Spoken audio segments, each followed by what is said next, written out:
नमस्कार विद्यार्थी मित्रांनो. TYBA पेपर आहे समकालीन भारताची निर्मिती. या पेपरमधील प्रकरण नंबर 1 सामाजिक न्याय यामधील भाग 2 दलित चळवळी याविषयी आपण माहिती पाहू. मित्रांनो, भारतात प्राचीन काळापासून वर्णव्यवस्था अस्तित्वात होती. संपूर्ण समाजाची विभागणी ही वर्णव्यवस्थेवर आधारित होती.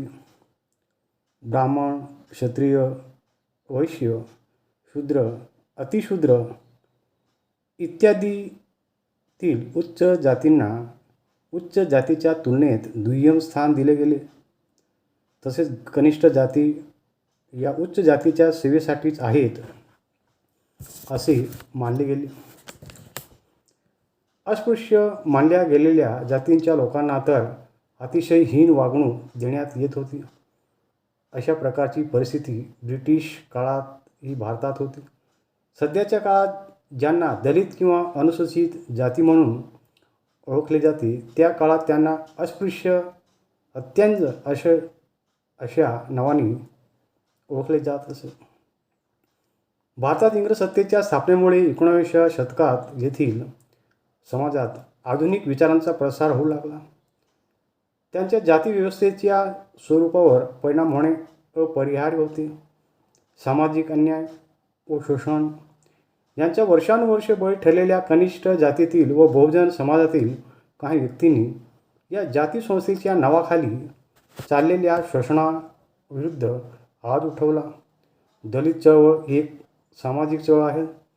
त्यांना न्याय, हक्क व स्वातंत्र्यापासून वंचित ठेवल्याने दलित चळवळीचा उदय झाला. दलितांनाही मानव म्हणून जगण्याचा हक्क आहे. त्यांच्या परिस्थितीत सुधारणा व्हावी यासाठी समाजसुधारकांनी प्रयत्न केले. त्यात महात्मा फुलेंचे कार्य अतिशय महत्त्वाचे मानले जाते. महात्मा फुले हे खरेखुरे मानवतावादी होते. अन्याय व शोषण यांचे बळी ठरलेल्या सर्वोच्च समाज घटकांविषयी त्यांना जाणीव होती. त्यांच्यावरील अन्यायाचे निराकरण करणे हेच त्यांनी आपले जीवित कार्य मानले होते. महात्मा फुल्यांच्या काळात स्त्रियांची व अस्पृश्यांची स्थिती अतिशय वाईट होती. स्त्रियांना शिक्षित करण्यासाठी त्यांनी इसवी सन 1848मध्ये पुण्यात मुलींची पहिली शाळा सुरू केली. स्त्रियांप्रमाणे त्या काळात अस्पृश्यांची सामाजिक स्थिती अतिशय वाईट होती. म्हणून महात्मा फुल्यांनी अस्पृश्यांच्या सुधारण्याचे कार्य हाती घेतले. इसवी सन 1852मध्ये त्यांनी अस्पृश्य मुलांसाठी विहिता पेठेत 2 शाळा काढल्या. अस्पृश्यांमध्ये शिक्षणाची गोडी निर्माण केली. इसवी सन 1868मध्ये अस्पृश्यांना पाणी मिळावे म्हणून आपल्या घरातील पाण्याचा हौद खुला केला.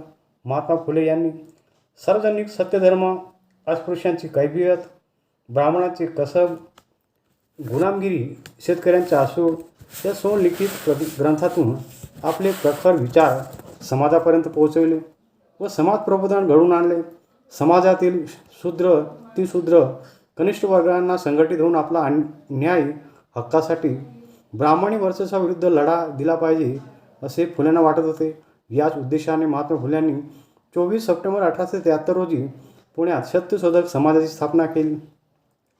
सत्यशोधक समाजाच्या माध्यमातून फुल्यांनी येथील बहुजन समाजाला संघटित केले, वैचारिकदृष्ट्या जागृत केले व त्यांना आपल्या हक्काची जाणीव करून दिली.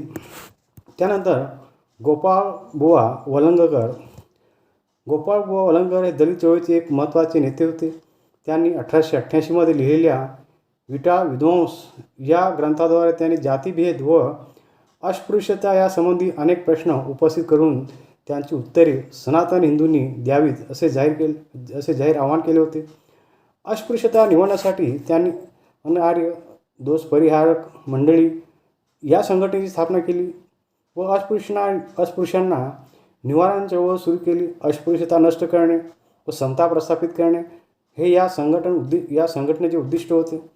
डॉक्टर बाबासाहेब आंबेडकर या संस्थेविषयी म्हणतात की अस्पृश्य चळवळ प्रथम सुरू केल्याचा मान जर कोणाला द्यावायचा झाला तर तो अनार्य दोष परिहारक मंडळास आणि मुंबई प्रांतास द्यावा लागेल अशा प्रकारे गोपाळबुवा वलंगकरांनी अनार्य दोष परिहारक या संघटनेमार्फत अस्पृश्यता निवारणाचे महत्त्वाचे कार्य त्यांनी केले. त्यानंतर शिवराम जनाबा कांबळे गोपाळबुवा निधनानंतर दलितांच्या उन्नतीसाठी प्रयत्न केले ते शिवराम जानोबा कांबळे यांनी अस्पृश्यांना लष्करात व पोलिसात नोकऱ्या मिळाव्यात म्हणून 1903 साली त्यांनी सासवडला सभा भरवली व त्या संदर्भातील सरकार दरबारी प्रयत्न केले. श्री शंकर प्रसादिका सोमवंशीय हितचिंतक मित्र समाजाची सन 1904 मध्ये स्थापना केली. सोमवंशी मित्र या वृत्तपत्राच्या माध्यमातून त्यांनी जाती व्यवस्था आणि अनिष्ट रूढी परंपरा व या विरोधात प्रसार केला. तसंच जनजागृतीसाठी अनेक सभा आयोजित केल्या. अशा प्रकारे शिवराम जानोबा कांबळे यांनी दलित उद्धाराचे महत्त्वाचे कार्य हाती घेतले. त्यानंतर विठ्ठल रामजी शिंदे अस्पृश्यता निवारणासाठी महर्षी V.R. शिंदे यांनी 18 ऑक्टोबर 1906 रोजी भारतीय निरक्षरित सहकारी मंडळीची स्थापना केली. यालाच इंग्रजीत या संस्थेमार्फत इंग्रजीमध्ये डिटेल्स क्लास मिशन या संस्थेमार्फत V.R. शिंदे यांनी अस्पृश्य समाजात शिक्षणाचा प्रसार केला. तसेच अस्पृश्य जातीच्या मुलामुलींसाठी वसतिगृह सुरू केली. अस्पृश्यांना नोकरी मिळावी यासाठी प्रयत्न केले. अस्पृश्य मुलींना व्यावसायिक शिक्षण मिळावे म्हणून त्यांनी मुलांच्या शाळेत प्रवेशित केले. कारण त्यामुळे सवर्ण आणि अस्पृश्य यांच्यात बंधुभाव निर्माण होईल असे V.R. शिंदे यांना वाटत होते. अस्पृश्यता निवारणासाठी शिंदे यांनी नियोजनपूर्वक कार्य हाती घेतले. त्यानंतर राजश्री शाहू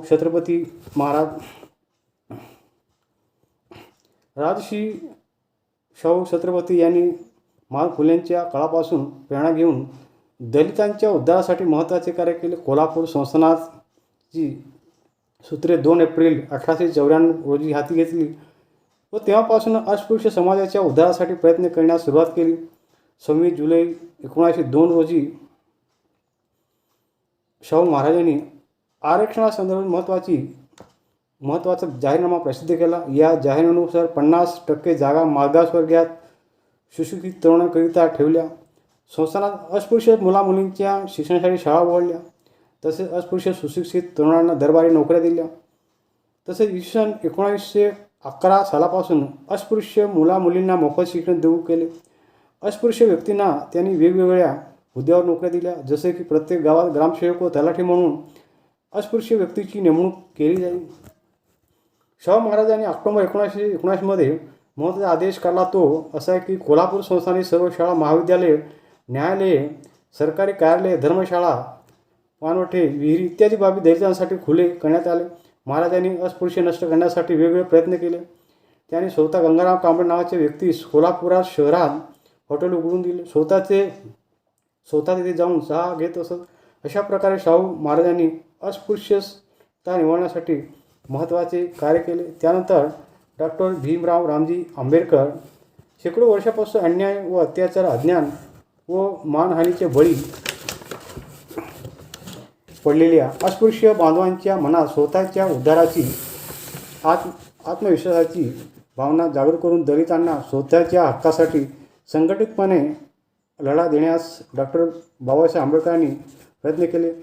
डॉक्टर भीमराव रामजी यांचा जन्म मध्य प्रदेशात मऊ येथे 14 एप्रिल 1891 रोजी झाला. मुंबई येथील एल्फिन्स्टन महाविद्यालयात त्यांनी BA ची पदवी प्राप्त केली. त्यानंतर बडोदा संस्थानाचे महाराज सयाजीराव गायकवाड यांनी दिलेल्या शिष्यवृत्ती घेऊन ते अमेरिकेत कोलंबिया विद्यापीठात उच्च शिक्षणासाठी गेले. तसेच त्यांनी 1916 मध्ये MA ची पदवी प्राप्त केली. 1920 मध्ये डॉक्टर आंबेडकर पुन्हा लंडनला गेले व त्यांनी MSDS व ह्या पदव्या उच्च श्रेणीत संपादन केल्या. तसंच कोलंबिया विद्यापीठातून त्यांनी PhD पदवी प्राप्त केली. 1924 मध्ये डॉक्टर B.R. आंबेडकर मुंबई येथे आल्यावर त्यांनी आपले संपूर्ण आयुष्य अस्पृश्यता निवारण्यासाठी घालवले. बहिष्कृत हितकर्णी सभा आणि समाज समता संघ साधारणपणे डॉक्टर बाबासाहेब आंबेडकरांनी 1920 पासून मुंबई प्रांतातील दलित चळवळीचे नेतृत्व करण्यास सुरुवात केल्याचे दिसून येते. सुरुवातीला त्यांचा भर दलितांना जागृत व संघटित करण्यावर होता. तसंच दलित समाजामध्ये शिक्षणाचा प्रसार घडवून आणण्यावर होता. 20 जुलै 1924 रोजी बहिष्कृत हितकर्णी सभाची स्थापना केली. या सभेच्या माध्यमातून डॉक्टर आंबेडकरांनी दलितांना कायदेशीर मदत पुरवण्याचे कार्य केले. तसेच बाळखाळी येथे त्यांनी सार्वजनिक वाचनालय उघडले. दलितांवर सामाजिक अन्याय नष्ट करण्यासाठी सुवर्ण समाजातही विचारमंथन घडवून आणण्याच्या हेतून डॉक्टर बाबासाहेब आंबेडकरांनी 1928 मध्ये समाज समता संघाची स्थापना केली. या संघातर्फे आयोजित करण्यात आलेल्या सहभोजनाच्या कार्यक्रमाला संदेश वृत्तपत्र संपादक अबू कोरटकर, बॉम्बे महाराष्ट्र येथील श्री कर्णिक यासारखे काही सुवर्ण लोक आवर्जून उपस्थित होते. या संस्थेमार्फत 1928 मध्ये 500 महार मुलांचा उपनयन समारंभ घडवून आणला होता. या समारंभात अनेक सुवर्ण लोक उपस्थित होते. त्यानंतर महाडचा सत्याग्रह 1923 रोजी कायदे मंडळाने संमत केलेल्या कायद्यानुसार सार्वजनिक पाणवठे, विद्यालये, धर्मशाळा आणि अन्य सार्वजनिक ठिकाणी अस्पृश्यांना खुली करण्यात आली होती. परंतु सुवर्णाच्या दास्तीने अस्पृश्य लोक अजून अस्पृश्यांच्या वर्चस्व असलेल्या वरील ठिकाणावर पाणी भरण्यास जात नव्हते. म्हणून बाबासाहेब आंबेडकरांनी कुलाबा जिल्ह्यातील महाड येथे सभा घेऊन महाडचे 14 तळे दलितांसाठी खुले केले. त्यासाठी त्यांनी सत्याग्रह केला. 25 व 26 डिसेंबर 1927 रोजी महाड येथे सत्याग्रह घडून आला. त्यानंतर मंदिर प्रवेश सत्याग्रह. महाराष्ट्रातील दलितांनी मंदिर प्रवेशासाठी चळवळी केल्या होत्या. 1928 पासून मुंबई प्रांतातील मंदिर दलितांना खुले करण्यासाठी डॉक्टर बाबासाहेब आंबेडकरांनी मंदिराच्या व्यवस्थापकांवर दडपण आणण्यासाठी सत्याग्रहाचा मार्ग अवलंबला होता. 1929 मध्ये पुण्याला पर्वती सत्याग्रह, 1931 मध्ये नाशिकमधील काळा मंदिर सत्याग्रह, 1935 पर्यंत मंदिर प्रवेशासाठी अनेक सत्याग्रह करण्यात आले व दलितांना मंदिर प्रवेश करण्याचा हक्क मिळवून दिला. त्यानंतर पुणे करार 1930 मध्ये लंडन येथे पहिल्या गोलमेज परिषदेत डॉक्टर बाबासाहेब आंबेडकरांनी अस्पृश्यांसाठी स्वतंत्र मतदारसंघाची मागणी केली. 1932 मध्ये राम्स मॅकडोनाल्ड यांनी जातीय निवाडा जाहीर केला व त्यात बाबासाहेबांनी केलेल्या अस्पृश्यांसाठी स्वतंत्र मतदारसंघाची मागणी मंजूर करण्यात आली. यावेळी महात्मा गांधीजी येरवडा तुरुंगात होते. अस्पृश्यांना हिंदूपासून फोडण्याचा इंग्रजांचा डाव गांधीजींनी ओळखला होता. म्हणून त्यांनी अस्पृश्यांच्या स्वतंत्र मतदारसंघाची निर्मितीस विरोध केला व त्यांनी प्राणघाती उपोषण केले. शेवटी अनेक ज्येष्ठ श्रेष्ठ नेत्यांनी मध्यस्थी करून तोडगा काढला. दिनांक 24-25 ऑक्टोबर 1932 साली गांधीजी व डॉक्टर बी. आर. आंबेडकर यांच्यात वाटाघाटी झाल्या. आंबेडकरांनी आपल्या स्वतंत्र मतदारसंघाची मागणी मागे घेतली. त्यानंतर हरिजन सेवक संघाची स्थापना 1932 मध्ये महात्मा गांधी यांनी ऑल इंडिया एलिजिबिलिटी लीग नावाची संस्था स्थापन केली होती. या संस्थेमार्फत अस्पृश्य निवारणाचे कार्य केले जात होते.